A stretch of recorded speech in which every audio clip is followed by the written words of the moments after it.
Hello guys, Winter Cosmos here, back with a new video, and we're going to be playing a game called The Bottom of the Well. Let's see how this goes. Welcome to The Bottom of the Well. This game is a visual novel, meaning it is a mainly text-based piece of interactive fiction, a book of where you get to decide what happens next. Most of the gameplay consists of you picking your choices from a selection of options which will further the story. Bottom of the Well does have some gameplay aside from multiple choices though, the most important of which is the kind of Alice, our protagonist, you are going to play. For your first playthrough, we recommend you using default Alice, but the customization is still there to be used. Even if you complete the game, a very different Alice might have a very different experience. If nothing else, you might just find a new way to die. Oh. What? New way to die. Thank you for playing our game, Red Nettle Studio.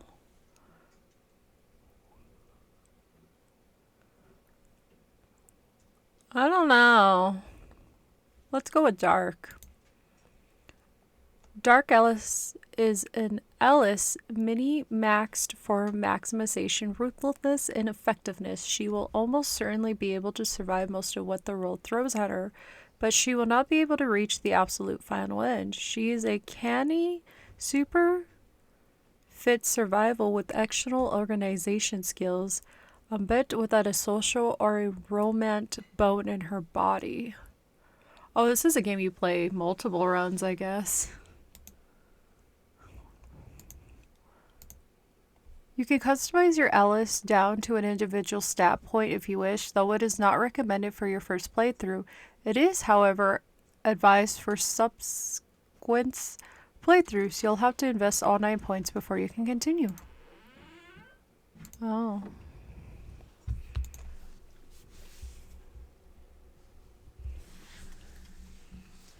A random Alice makes a computer randomly generate an Alice for you with random stats. Note that if you have already clicked Default, Custom Alice, or Dark Alice, you'll need to click Reroll to create a new randomized Alice. The default Alice is capable of finishing the game to its true ending, but not necessarily through all branches. This Alice is career-motivated, friendly, somewhat lazy, a helpless romantic with no survival skills at all. She's makes it up by being a good organizer. I guess I was low-key wanting to start the Dark Alice, but I don't know if we should play that. Maybe it just might ruin the whole experience for all of us if we go with the more savagery and difficult setting. I don't think it would work for either one of us. So let's go ahead and just start off with the basic Alice, the one that they keep suggesting that we should do.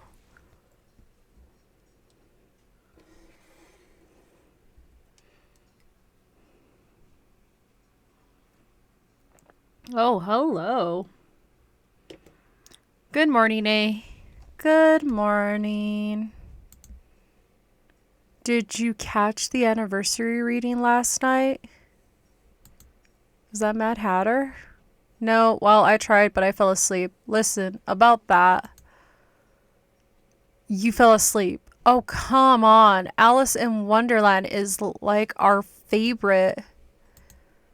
Let me finish. Something happened. I was tuning in on my radio. You're such a legit. Amazing I can even catch you online. Oh, what is that supposed to mean? Shut up. I'm not a legit. I'm just like an analog. Yeah, I guess analog things. Anyway, was tuning into the broadcast, and I must have hit the AM switch or something because suddenly the channel switched to something else. Why did her text suddenly change? What, aliens? Oh, government run number stations? No, it was this weird, like, white noise at first. It's hard to explain why I was so drawn to it. I could hear snapples of some melody, maybe lyrics, but the but the signal was weak. So you turned it off and continued looking for the Alice broadcast. So I went out on my balcony and turned the analog around until the signal came through clear, and it now sounded more like music with the odd signal in the background. When logic and proportion have fallen sloppy dead, and the white knight is talking backwards, and the red queen's off with her head. Oh, so somebody's pirate radio broadcast of good and oldies? Of golden oldies. Golden oldies. Golden oldies. That is a particular word to use. Usually it's good oldies. Or maybe oldies. Honestly, I don't even know who uses golden oldies. It's a very particular vocabulary of words to put together. It felt like there was something else there. Some message that the music was hiding. I know it sounds weird, and then I fell asleep. What a story. No, hear me out. I dreamt, and I don't know, I was dreaming. Do you understand? It was entirely lucid, but like waking up in another world, except I didn't think of it as another world. Ugh. Does this make any sense? You had a super lifelike dream where you didn't know you were dreaming, but you were still lucid in control. Sounds pretty rad to me. I'm sure it would have been, except for the whole end of the world apocalyptic bit in the dream. Okay, now you've got my attention. This sounds like a strange dream. I don't know what we're supposed to do. Looks like we're just talking back and forth to someone on AOL. Or what did they call it? It used to be called AOL. Was it AOL? I honestly don't remember what it used to be called when you can log into a messenger on your computer. It's not Teams, that's for sure. It was something else before Teams. Oh, what's going on? Alice C. So like I said, it was the end of the world, and everything I did that day felt like the real thing. Every smell, every sound, every color, every touch. It's important you know that. I wasn't acting like I would in a dream. I didn't know it was a dream.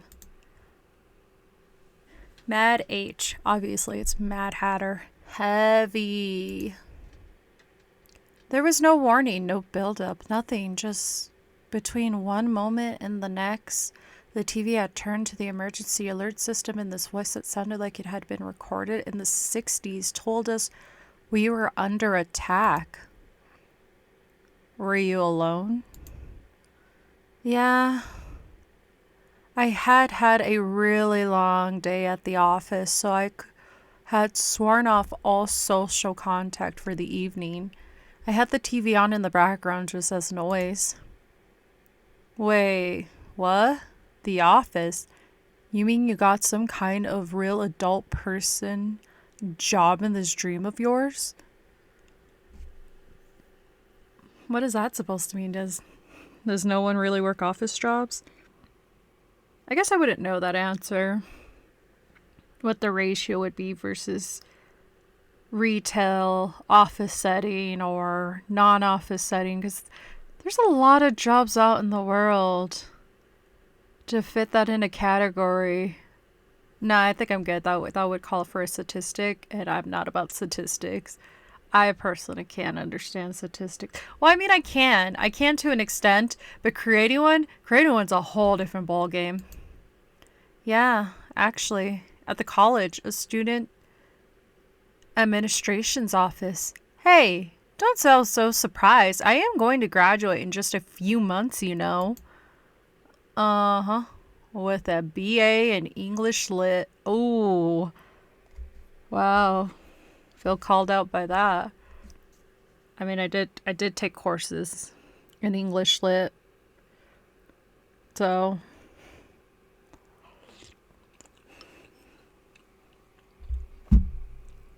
which is a little funny. Shut up. With such skills with words. Anyway, what happened next?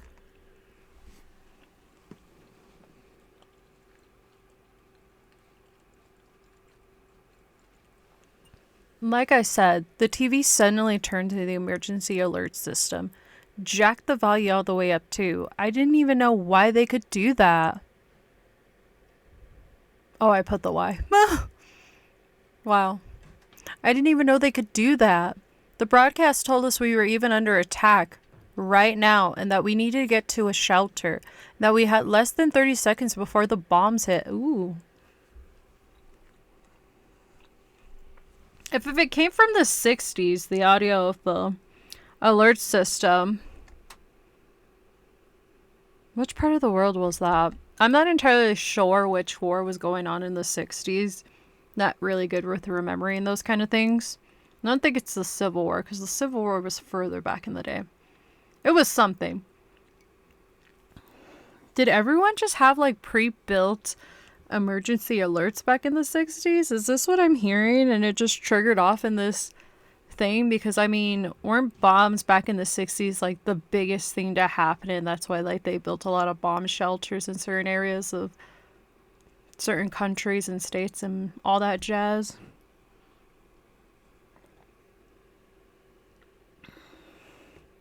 I just remember reading somewhere, and it kind of relates to now because like a lot of kids might be drafted if you're of the age of like 18, I think, to 25, something like that. Our kids, young adults. And one of the people was like, well, what's the point of going to school if I'm going to be drafted at age 18? It was like somewhere in Twitter. Not exactly sure. Or maybe Reddit. I could definitely see it being on Reddit and Twitter, to be honest. And one of the adults, obviously a person that's a lot older, I'm not entirely sure how old, said, I went to high school in the 60s, and during that whole time, with the whole war going on, I had dropped out thinking, well, if I die, what difference would it make if I have a high school degree or not? And what, bam, a whole few decades later, he said, I kind of regretted that because I'm still alive and I don't have a high school degree and I'm working at an end shitty job. So, with that being said, finish high school.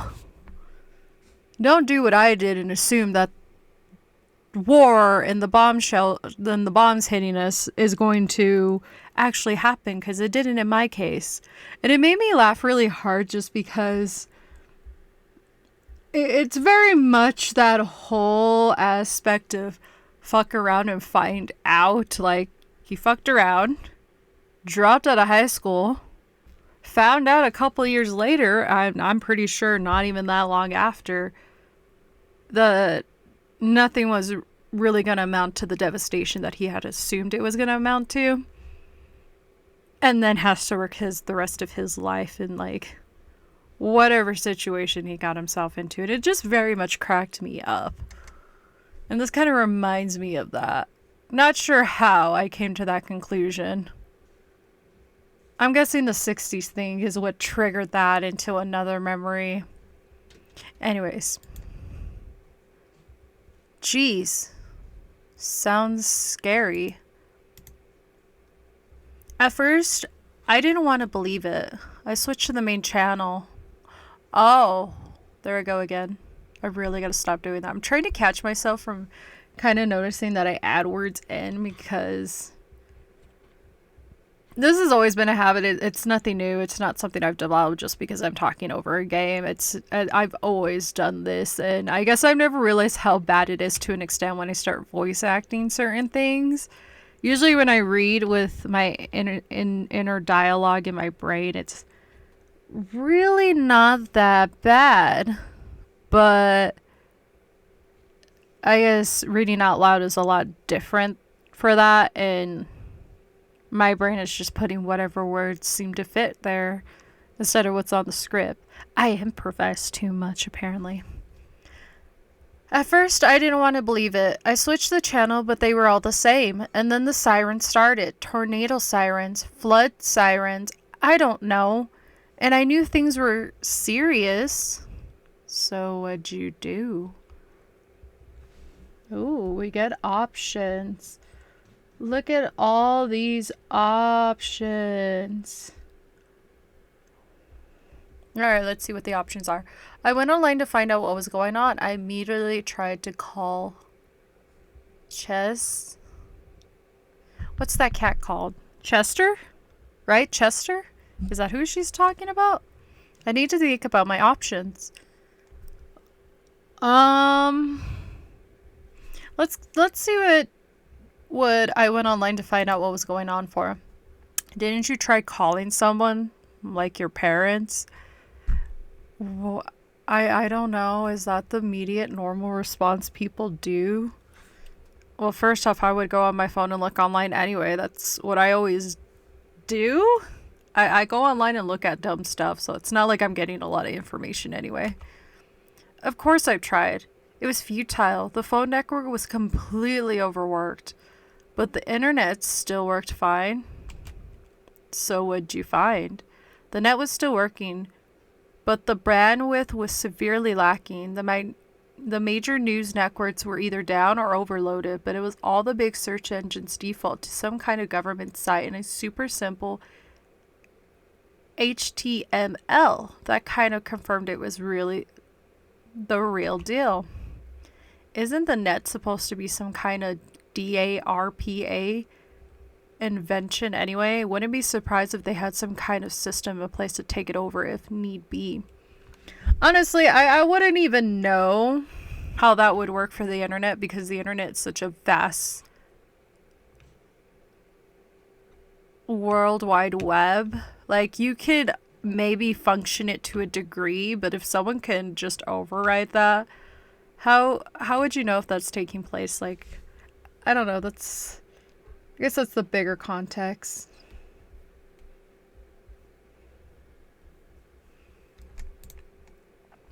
Well, they hadn't taken it over. You could still go wherever you wanted. Facebook still worked. Yeah, again, it proved my point. Like, the World Wide Web. I mean, let's all bring out the biggest and unmonitored thing in the world, the black market. So, if that thing could survive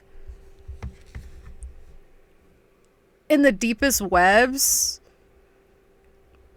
with maybe some bit of work, but I would imagine not a lot though.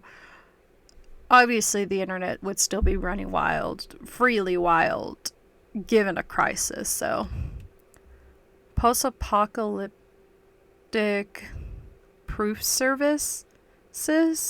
Nice.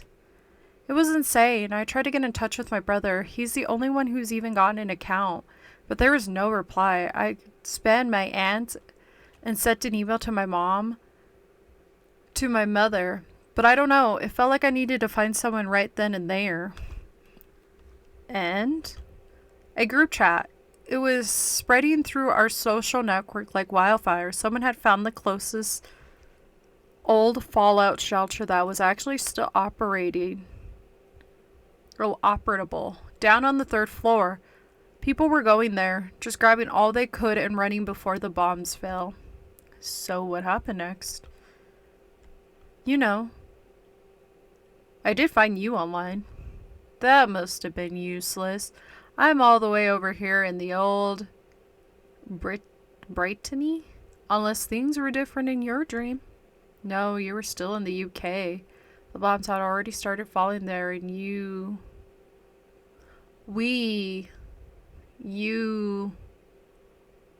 Oh, so she's not in the UK. So Mad H is in the UK. You disappeared. There was nothing more to it. It was only a dream, AL. Sure. So then what? Well, let's go ahead and say we tried to call Chest. Who's that? My, boyfriend. I mean, I didn't have a boyfriend, but in my dream I did. Wait up. Tell me more about this sudden new boyfriend of yours. I thought you weren't in the dating scene. Actually, I've been thinking about putting myself out there, like maybe some online dating or something. Although I'm kind of afraid to check OkCupid right now. But what if there's a guy named Chess? Chess? Well, if it's supposed to take on, Chess, I guess it would be Chess. Good icebreaker. Hi, I'm Alice. I dreamed about you last night. You were my end of the world buddy. Funny. Aren't I? Just. You were saying about Chess. What kind of a name is that anyway? I don't know, dude. You tell me. You're bursting her whole, dream anyway. I wasn't really. I mean, yeah, he was pretty hot, I guess, and smart and into me, but what could you ask for? I could sense you blushing all the way over here. Maybe I should check my OkCupid profile, actually. So, what did your boyfriend think? Well, first I tried calling him, but all I got was a pre-recorded network busy message. But the net still works, so I hit him up there, and I mean, we did most of our communication in chat anyway. Oh, this game must be that old if she got the network busy ring on the dialogue, because that's very much too early thousands. Like, if you had to call someone and they didn't, either they were busy on another line or they are using their phone network for their computer, it very much sounds like a busy network. Like, you wouldn't get the call. And he wasn't online. Kind of a dumb idea, I guess. Well, let's just go with the best option, the last option. The old Fallout shelter was down on the 3rd floor. It wasn't far, close enough to walk anyway. Do you think to bring anything? Oh, right. Yes. I grabbed the biggest bag I had. A backpack. People always called it magic. You could fit so much into it. Bigger on the inside and all that. Bag of holding? You got a bag of holding? Bag of holding is unlimited amount of sauces. All of the sauces. Alright. Oh, hello, what? What is this? Take flashlight, take map, take radio. Oh, do we get to take all this stuff? Well, obviously I want that. I want that. I want that. Spare clothes. Sleeping bag, yes. Take food. Take food. Take 1 day of food. Why is it not? Take. Unless. Oh. Okay.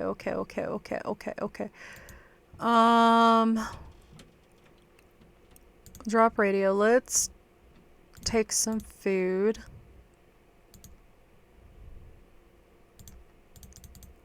Oh, wait. How do we have this? Why is there extra holes? The university ID except no longer for student but for staff. Doubles has an electronical card key. Okay, so we can either I don't understand. Do we need the radio? I guess we could take that. Ooh, this is tricky. I feel like clothes wouldn't be really a needed situation kind of thing. Like, during a time like this, you can find clothes anywhere if you survive it. But then again, it begs a different, would you survive it?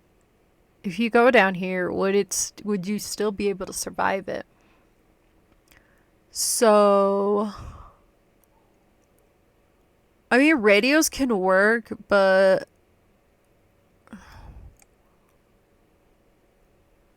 it'll only work to an extent.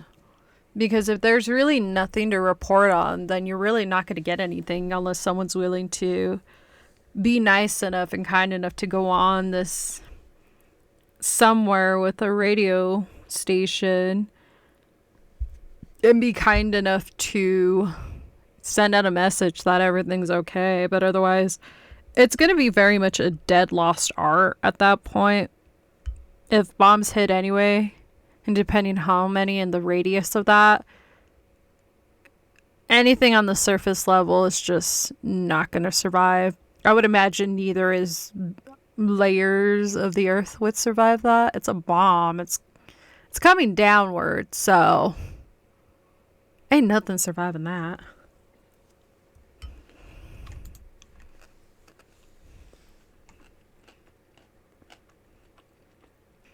Well, go on. What was it like? Did you run into trouble? You could say that. Gosh, that shelter.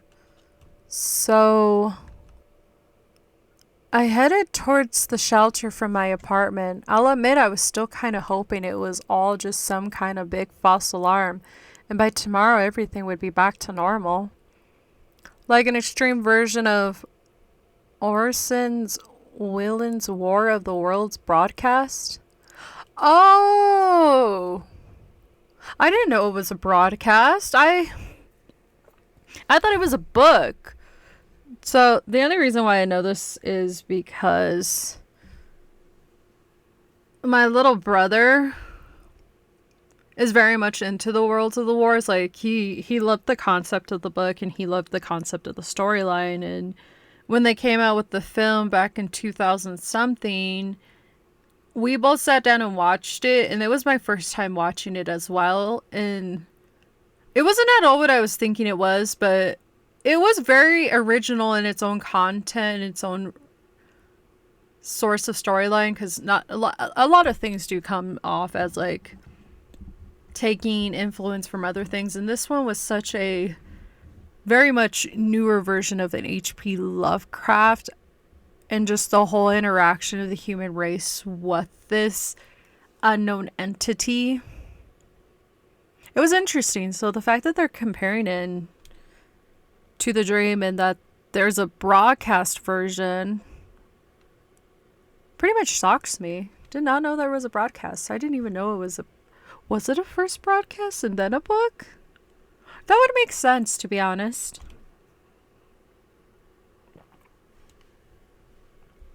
Actually, the panic that radio show caused was greatly exaggerated, probably by Williams himself, and it worked. We still remember it today. Great ad campaign. Well, I mean, all stories are supposed to get you paranoid and leaving you with a sense of either excitement, dread, hopefulness, all kinds of things. So, I mean, if Arthur really did a good job in writing this book and made you feel that doom was pending, that is a masterpiece within itself. Like, that is mwah. That is like a chef's kiss. But also given back in the context of when this book was probably released, I mean, I would assume in the 50s, people were very easily influenced during the 50s, like, and I would imagine today too. We're not that different from the 50s people, to be honest. We're very much influenced by a lot of things, depending if you use the media source as your biggest influence, then yeah, you're going to be influenced by a lot of things. So I guess take it with a grain of salt, or don't take it at all. Guess that English lit degree is coming to some use at least. Yeah, well, it didn't really feel like it. I remember trying to think of words to describe the way the streets felt, the way the city sounded. Turmoil, chaos, Anarchy. Tomalit? Okay. Panophomolia? What? Okay, I'm gonna have to look up that word. Actually, 2 words, because they brought up 2 words I have never. Okay, so this word is tumo, and I guess it is a great noise as of a crowd. Second definition, a disorderly commotion or disruptance. Third description would be a state of agitation of mind or emotions. Okay. Oh, this one's going to be a little more harder to spell. Pandemonium? Oh, that's how you spell pandemonium? Oh, then it is pandemonium. Okay, I know what that word is. I've never spelt it. I've heard it in conversations and I've maybe listened to it in podcasts, but to see it written kind of threw me off. The capital of hell. Now who's got a degree in lit? Stop stalling. Yeah, it's just so fucking damn. Like I said, everything felt so real. The panic in the streets, the accidents everywhere with no emergency responders showing up, and the ever-present siren. It was like everyone walked with their eyes to the sky, just expecting to see a flash. Did you make it to the shelter okay? The shelter was actually in the basement of a bar. They used it as storage, which was handy since there was a door towards the street. But there were no signs or anything like that anymore. I just knew about it from Facebook conversation. Okay, wait. Isn't that the bar you always go to? The red bar? Heh, yeah. Go on, Alice. Did you get in it? Did you get in? I went to what I thought was the side door. It wasn't the kind of alley I usually hang out in. I could just imagine junkies and hobos sleeping amongst those trash bags. Anyway, the suspense is killing me. So I knocked on the door and then immediately tried the handle. It was locked. Nothing happened for a while, and then the door opened in just a bit and she stuck her head out. She, the bitch queen. She was this redhead chick who had taken charge of everything in there. She was the one who originally posted about the place, so I guess she felt she owned it somehow. Oh, I guess something that should have been, I don't know.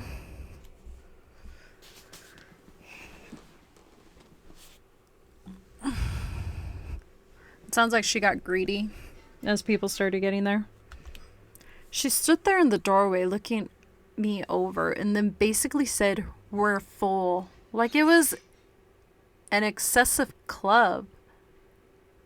An exclusive?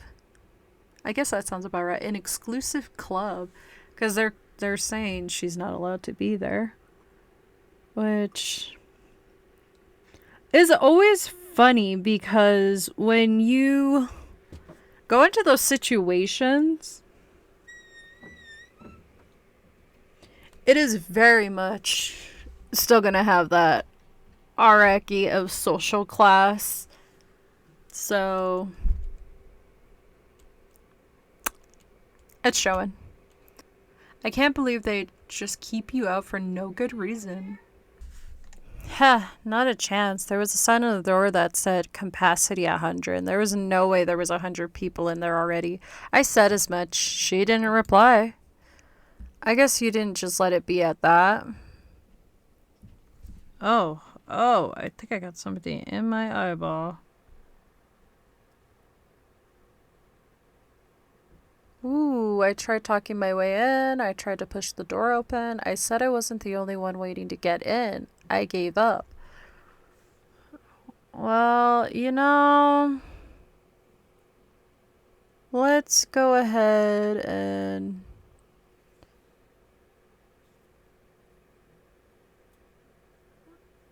what would be the appropriate response? I mean, at this time and matter, like all reasoning goes out the window. So would it only be correct to push your way through? Because talking your way isn't going to get you anywhere, so let's see. I wasn't having any of this shit. The door clearly said capacity 100 people, and there's no way there were 100 people in there. So what did you do? I tried pushing, but I was too slow and weak, and she kicked my foot out and slammed the door, leaving me standing in front of it. Are you serious, Alice? Whoops. Yeah, I tried budging. Oh, I tried banging? But, well, there was nothing else to do but give up. Jeez Louise, Alice. Wow, you did not put your heart into it. You just said, eh, and then, poof, to the ground. I stepped back from the door, the sounds of it slamming shut still echoing in my ears. It was the sound of devastation. I knew there would be no opening it, and I had to think of something else. So you were right back where you started. That sounds more of like a question than a statement. Yeah, it's a question. If they had removed these, so you were right back where you started. That would sound more of like a statement, I think. Kind of. So realistically, what were your options?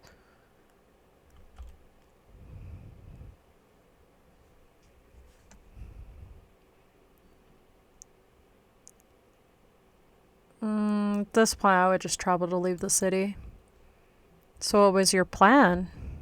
See how it keeps asking so that last statement should have been a question because in theory, he was posing a question, not making a statement.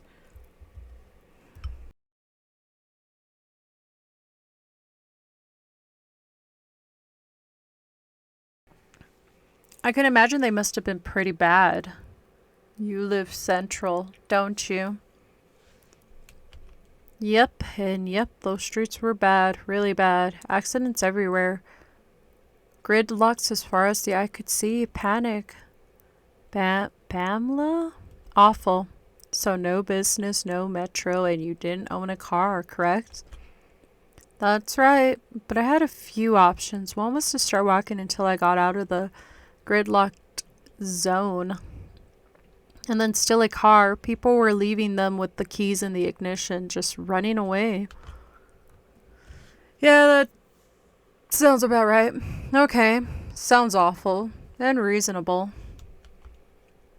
Another would be to try to find a car as soon as possible and then use it to make a way out of the gridlock. What? Like in the actions movie? A truck or a bus or something smashing through? Something like that. There was a third option. This one guy I know who lives not too far away. I know for a fact he has a motorcycle, and I know for a fact he loves it and takes good care of it. Maybe he'd lend it to me. I doubt someone who loves their car would lend you their car that they absolutely love for you to destroy it the way you described in that sentence. And that's a lot of for a fact, and I know for a fact, that's a lot of facts in that one sentence.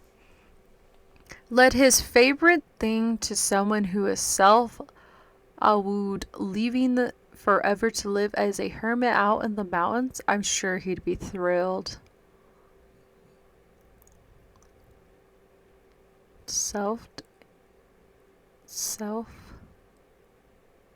I don't know how to say that. Maybe a bit of a long shot. But I do know him pretty well. Maybe he'd consider that better than having to watch it melt in a nuclear furnace? Or maybe not. Alright then. So what did you decide to do?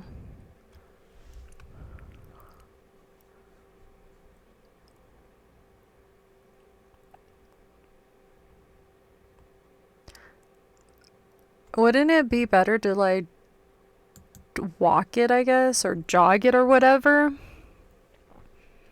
I decided walking was the best option. The whole downtown area was gridlocked, cars everywhere, people running down the sidewalks, and sirens blaring. It was like one of those disaster movies. No hope of driving anywhere at any rate. But where was everyone going? Most of them were going home, I think. People were just in the wrong place at the wrong time. There you were, running away from home. Once I made my decision, I stuck to it. No matter how much I was filled with doubt, half an hour was nothing. Nothing at all. But luckily that estimation was completely wrong. Or estimated was completely wrong. Sometimes I'll walk half an hour in the wrong direction just because I was sternly refused to believe I'm lost. I don't know what was the right direction. But I did try to get there as soon as possible, though that was a lot harder than I had thought it would be. I was swept in a mass of people and handled in the wrong direction more than once. Every few minutes I stopped to consult the map to make sure I was going in the right direction. Was there any danger, like people attacking each other or something? No. I thought we were all going in the same direction. But then I realized that the crowd was heading somewhere I hadn't planned to go, a subway station. I guess that would make sense because at some point some subway stations were built to handle bomb explosions or bomb threats. In another word, a shelter, a bomb shelter. But I'm not sure if that would be right, because if it does hit hard enough, that's one of the first places to go, because they're not that well constructed either. So Rebel's gonna get down there somehow. What did you do? I was slipped along. It was that or get trampled or pinned against some wall, and I finally managed to decentrate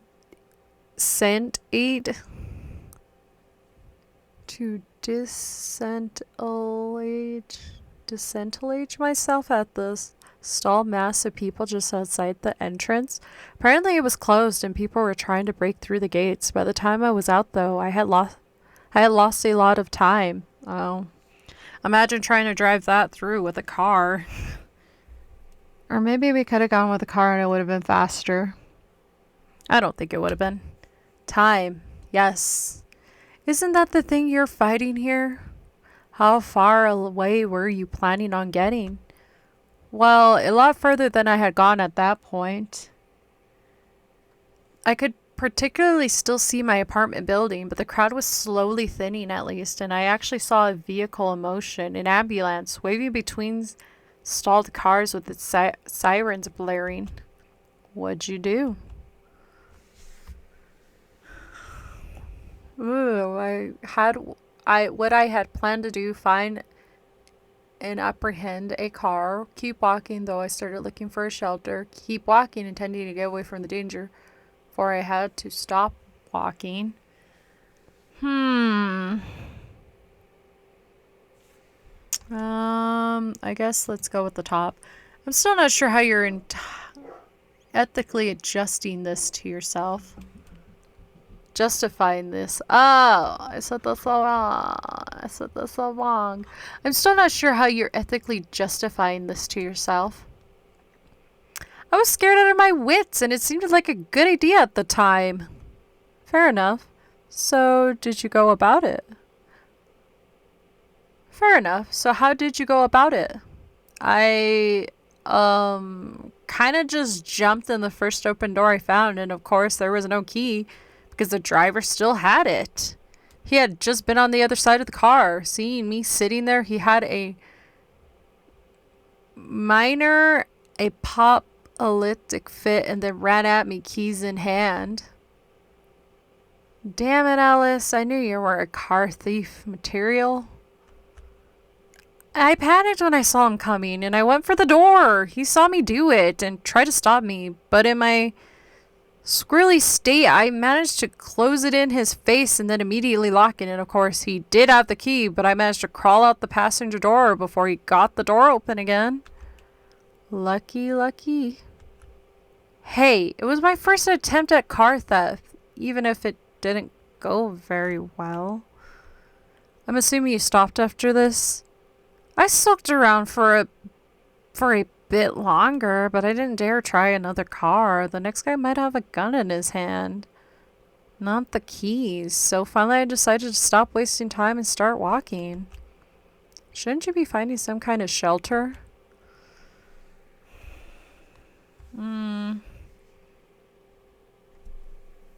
Would it even matter at this point? I don't think it would. Nah, let's just keep doing what I want to do. No, I still had hoped. I just kept walking. I didn't really know what I was thinking. I don't think I was thinking. If I looked down and put one foot in front of the other, maybe nothing would happen. Something like that. So how did that work out for you? You think it was easy? People had driven out into the sidewalks and left their cars and everything was a mess. I tried going down the main highway, but it was proved pointless and I had to backtrack. I mean, you could have jumped over some of them. I don't know. I mean, if you really find it that pointless, then why did you leave your apartment? I didn't say it was easy. Did you consider running? I half ran and jogged as much as I could, but it felt like being late for class. I got tired almost immediately while the goal was still as far away as ever. Where were you even going? Away. As far away as I could. I don't know. And? Well, I saw it streak above my head. Twirling a white cloud. Well, I saw it streak above my head. Telling a white cloud. What? You were outside when the bombs fell? I thought. I don't know. I thought I had time to get away, but I just wasted too much of it somehow. I was out on the street when the initial shockwave came. There was just no duck and cover could have saved any of us from that, I don't think. The next thing I know, I'm showered in glass as every window above us shatters. Cars swerved off the road and crashed. Bedlam and light, bright light. I tried to call out of the way when something hit me. Maybe a piece from a building. I don't know. I blacked out. You have a really fucked up imagination, Alice.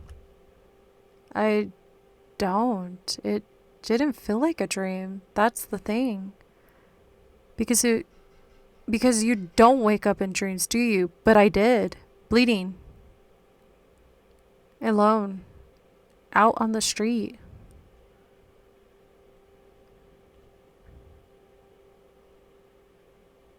I mean, if something terrifying happens like that, you do kind of wake up from that kind of problem. Because your body can't comprehend death. Like, our minds cannot fathom what death is like. Because we don't go through it until we do go through it. So, for our mind to create a scenario like as one that Alice went through, her body would have woken her up by a sudden jerk because, again, the human brain cannot construct death. It's incapable of constructing death. Nearly impossible. It is fantastic at creating multiple problems, keeping trauma and all that, but it cannot construct death. So the fact that she's saying that she, even though had this experience and this painful experience, that if it was a dream, it would have woken her up, how painful that experience would have been. She never woke up, which means this wasn't a dream. This just, I wonder if it's like one of those alternative realms that you just felt your other you go through. Like your other doppelganger in life, like the other you in an unknown potential universe. Like they're always saying, like, you didn't do that option, so there's this option that you did. Kind of like reality. What did you see? Oh, I saw a burning city. Ash rained down and downtown too close. In downtown, far too close, a mushroom cloud just staring me in the face. It was the end of the world. And I just knew that then and there and then. Jeez. And then there was a shriek of light, and it was almost. And then there was a streak of light, and it was actually almost as beautiful as it fell from the sky. Just a streak of light at only a slight angle. I just had time to think, no, we've had enough before it hit, and for some reason, I elected to stare right at it when it impacted above the ground, and a terrible fireball. Ugh, please tell me the dream ended there. Yeah, I didn't really see it through, but I died, eventually, in the dark. And thus concluded my dream. Well, that was interesting. What did you think? I think it felt incomplete, like there was something missing. That wasn't the way it was supposed to end, you know? Dreams are supposed to end in certain ways.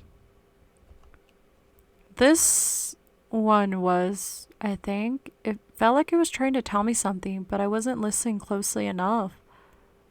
Maybe you could try again next night, see if you can hear the same recording. Speaking of which, what frequency was this on? That's the weird part. When I tried to see, I realized I had hit the right channel, and that was in fact reading Alice in Wonderland. And this isn't exactly some obscured number station frequency on the AM brands. Well, maybe I'll dream it next night again anyway. It's a good thing with dreams. You can always dream them again. And maybe do something different the second time around? Oh.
right, that is the game for the bottom of the well. It is certainly a big metaphor, maybe, for Alice in Wonderland. It's definitely taking a different approach to Alice in Wonderland. It took several tries to try and get the actual ending. I got all the other achievements, but not the ending that I wanted to get. So if you play this game, definitely take the time to sit here for a while, because some of the achievements might unlock other achievements, but not all of them will come through some of the playthroughs that you do. But starting this game, I had already forgotten what the whole idea was for it. It sounds like the story is centered around this music that lures people into the world, which is a little more opposite than what you would think Alice in Wonderland is. It's more kind of like dark inducing, apocalyptic inducing, nightmarish. So it's kind of taking like your worst fears and bringing them to the forth. And apparently the main character is dealing with the post-apocalyptic and all that. So it's not bad. It's definitely an interesting visual novel. So if you'd like to play, give it a try. Until then, I shall see you. Bye.